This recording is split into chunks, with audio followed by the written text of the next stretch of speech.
When a journalist tries to corner JD Vance on live TV with provocative questions about his past, he believes he's in command. But then, in a twist no one anticipated, the entire dynamic flips. Before we dive in, let me know in the comments where you're watching from. Now picture this. The studio lights blaze on one of America's most watched talk shows. The atmosphere crackles with anticipation as JD Vance, our newly inaugurated vice president, steps onto the set, fresh from taking his oath of office. Vance exudes the quiet confidence of a man with nothing to hide and everything to prove.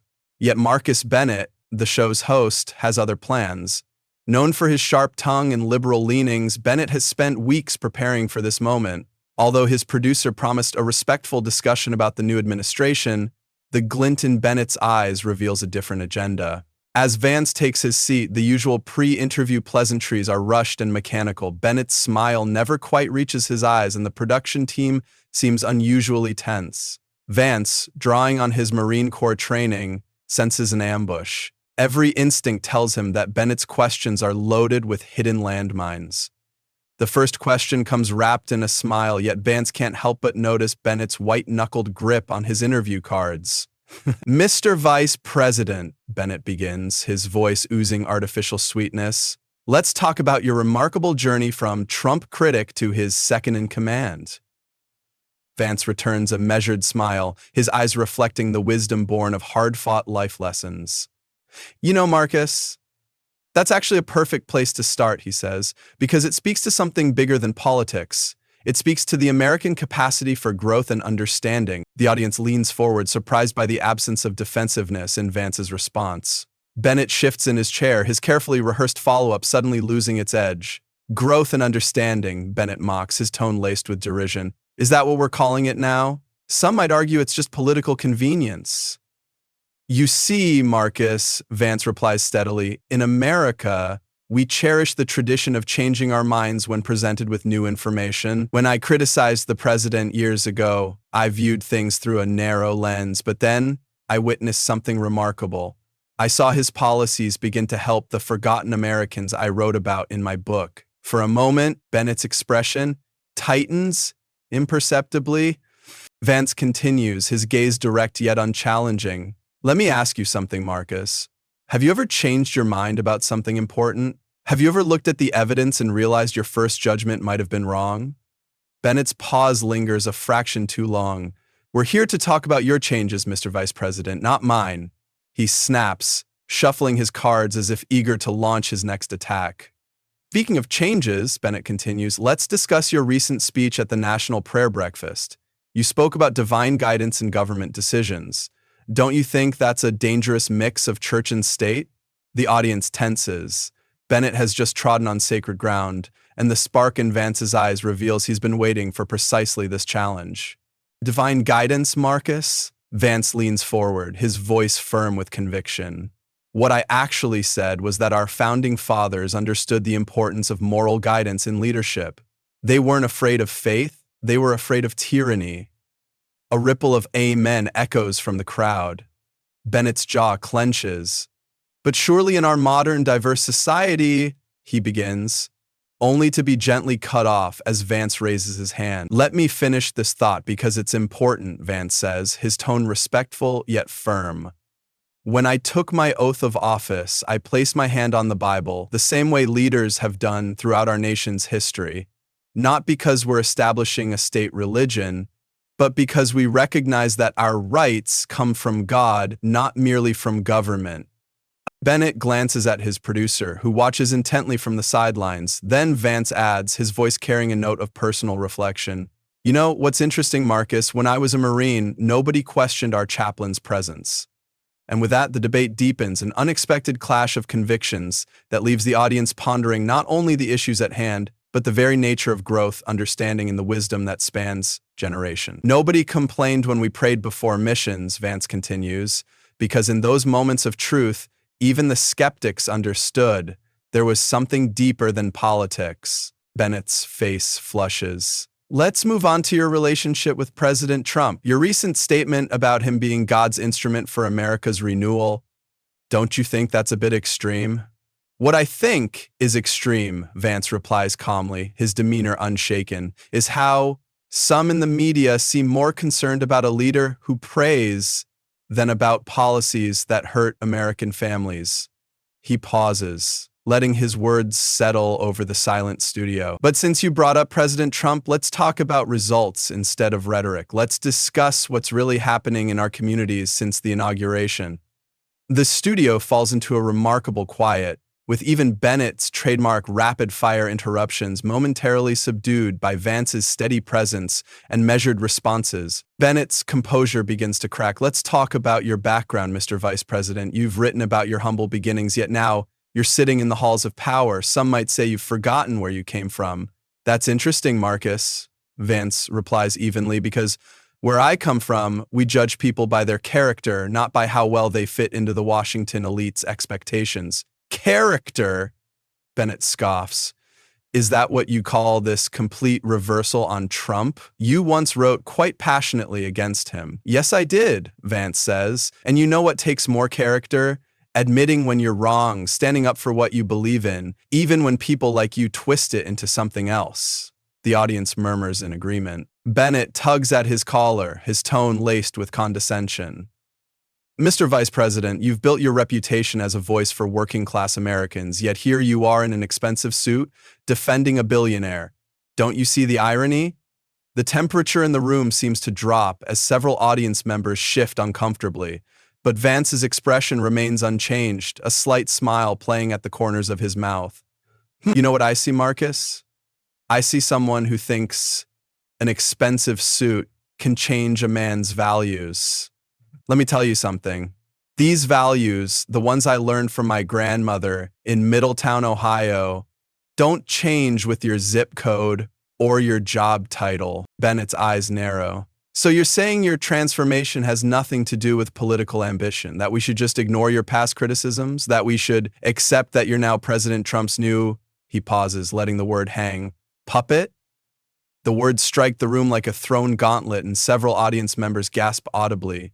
Vance's response comes with the precision of a master chess player. You know, Marcus, that word puppet reveals more about you than it does about me, he says, his voice measured yet laced with steel. In your world, maybe strong loyalty to someone you respect is something to mock.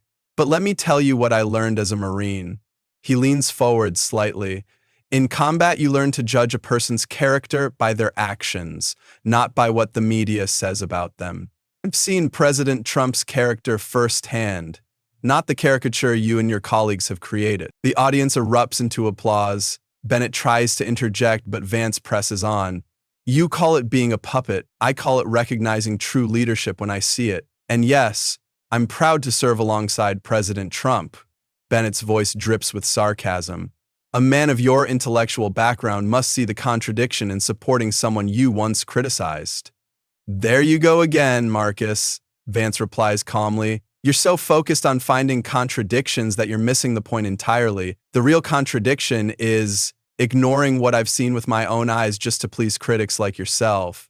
Thunderous applause follows his words. Bennett glances at his producer, who gestures frantically from the sidelines, but Vance isn't finished. And since you brought up my intellectual background, he adds with a slight smile, it just goes to show that true wisdom isn't measured by how many contradictions you can find, but by the strength to learn and grow. Why don't we talk about the intellectual dishonesty in your coverage of this administration, Marcus? Bennett begins, his tone edged with accusation. My coverage? He shoots back sharply. We're here to discuss. JD Vance interjects smoothly. Because just last week, you devoted an entire segment to questioning my faith, suggesting it was nothing more than convenient election season Christianity. Bennett's face reddens. I was merely pointing out the timing, he starts, but Vance leans forward, cutting him off. The timing of what, exactly? The fact that I've been attending the same church since before I entered politics? Or perhaps you'd like to question my grandmother's faith, too, the woman who taught me to pray before every meal, even when we had little to share? A woman in the front row nods vigorously at his words. Let me be clear, Marcus, Vance continues, his voice carrying both strength and dignity. You can question my politics, you can disagree with my decisions, but when you start suggesting that my faith is nothing more than a political prop, you're not just attacking me, you're attacking every American who holds their faith dear. Bennett glances at his notes. clearly searching for safer ground. Let's talk about your recent statements, he insists. Yes, let's talk about statements, Vance agrees. Like your remark last month that anyone who supports traditional values is, and I quote, living in the past. Tell me, Marcus, do you really think the millions of Americans who go to church every Sunday, who believe in family values, who love their country, are they all just living in the past? A defining silence falls over the studio as Bennett's carefully crafted persona begins to crumble. He fumbles with his papers. Mr. Vice President, you're trying to turn this interview around, he stammers. No, Marcus, Vance says steadily. I'm trying to have an honest conversation about the contempt you and your colleagues seem to have for regular Americans. You invited me here thinking you could shame me for my beliefs, my background, and my support for the president. But let's talk about what really bothers you. The studio grows quiet, every eye fixed on him. It bothers you, Vance continues, that someone can come from where I come from and not subscribe to your worldview? It bothers you that I can be educated at Yale Law School and still hold traditional values. And most of all, it bothers you that I can see right through the game you're playing. Bennett attempts to regain control. Your accusations are... Vance's expression hardens for the first time. They're not accusations, Marcus. They're observations, like how you rolled your eyes when I mentioned prayer earlier, or how you mockingly referred to my hometown as Trump country on your show last week. His rebuke hits like a thunderclap, leaving the audience in stunned silence. You see, this isn't about politics, Vance continues, his voice firm but controlled. It's about respect. Respect for faith, for traditional values, for the millions of Americans who don't need your approval to love their country or support their president. Bennett's face drains of color as he glances at his producer, who now watches the exchange with a mix of concern and fascination. Clearly, the interview has veered far from Bennett's planned ambush. Perhaps we should move on, Bennett begins, checking his watch. I notice you've been doing that ever since we started talking about faith and values, Vance observes with a slight smile. Uncomfortable territory for you, Marcus? A few chuckles rise from the audience as Bennett's discomfort becomes plain to see. For someone who prides himself on hard-hitting journalism, Vance goes on, you seem remarkably eager to change the subject when the conversation doesn't go your way. Bennett tries one last attack. Is this the same kind of deflection you used when you switched from criticizing Trump to praising him? There you go again, Marcus, Vance replies calmly. You keep coming back to that, don't you?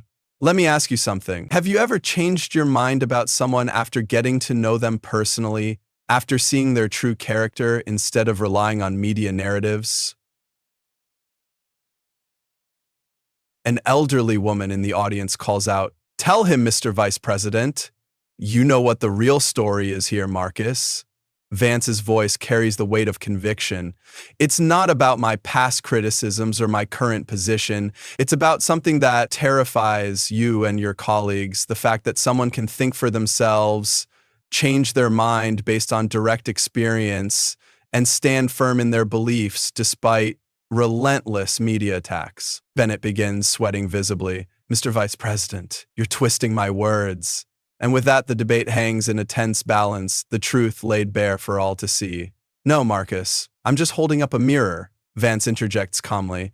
And I don't think you like what you see. A journalist who came here hoping to embarrass me, only to expose his own prejudices. He turns to address the audience directly. You see, what Marcus doesn't understand is that true integrity isn't about never changing your mind. It's about having the courage to admit when you're wrong, even when people like him are waiting to pounce. The audience erupts in their loudest applause yet, with even some of the production crew nodding in agreement. When I first met President Trump, I had a choice, Vance continues, his voice carrying quiet authority. I could have clung to my preconceptions, or I could judge him by his actions and his genuine love for this country. I chose truth over pride, and that's something your network might want to try sometime. At that, Bennett glances desperately at his producer, who makes a swift slashing motion across his throat, a universal signal to wrap it up. And you know what else, Marcus? The American people are tired. They're tired of being looked down upon for their faith, tired of being mocked for their values, and most of all, they're weary of journalists who think their job is to tell people what to think instead of reporting the truth. In an instant, the entire studio audience is on its feet, Bennett's attempts to respond are drowned out by thunderous applause as his carefully orchestrated ambush backfires spectacularly. Bennett clears his throat, his demeanor completely deflated. "Well, I think we're about out of time," he mutters. "Yes, I believe we are," Vance agrees, rising from his chair. "But before I go, I'd like to say one last thing to the American people watching at home." He turns to face the camera directly, his expression sincere and resolute. "What you've witnessed today isn't just about one interview or one journalist's attempt to discredit me. It's about something much more important. It's about standing firm in your convictions.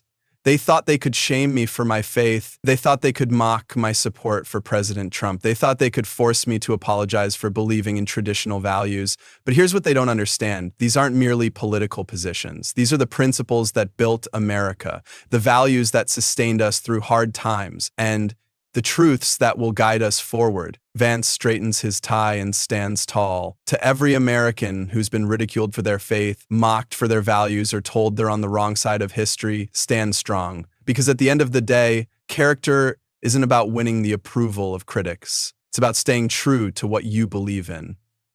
As Vance walks off the set, the audience rises in a standing ovation that seems to shake the studio. Bennett sits in stunned silence, his carefully planned ambush utterly dismantled by a display of unwavering principle and quiet strength. And that proves one thing. Sometimes the best response to arrogance is dignity, and the strongest answer to bias is truth. If you enjoyed this story about standing firm in your beliefs, be sure to like and subscribe. And remember, faith, family, and freedom aren't just words. They're the foundation of everything we hold dear. God bless you, and God bless America. The story of JD Vance's encounter with Marcus Bennett offers profound messages and lessons applicable to everyday life. First, it highlights the power of resilience and authenticity. Vance's unwavering composure under pressure teaches us to stand firm in our beliefs, even when faced with criticism or hostility. This resilience stems from self-awareness and confidence in one's values, a reminder that integrity is not about pleasing others, but staying true to oneself. Second, the story underscores the importance of growth and open-mindedness. Vance's journey from critic to supporter of Trump illustrates that changing one's mind based on new evidence is a strength, not a weakness. In life, we can apply this by embracing learning and adapting rather than clinging to outdated views. Finally, the narrative emphasizes respect for faith, heritage, and differing perspectives. Vance's defense of traditional values against mockery encourages us to honor our roots and the beliefs of others, fostering understanding in a divided world. These lessons inspire us to live with dignity, courage, and humility, navigating challenges with grace while remaining anchored in what matters most. By embodying these principles, we can build stronger relationships and a more meaningful existence.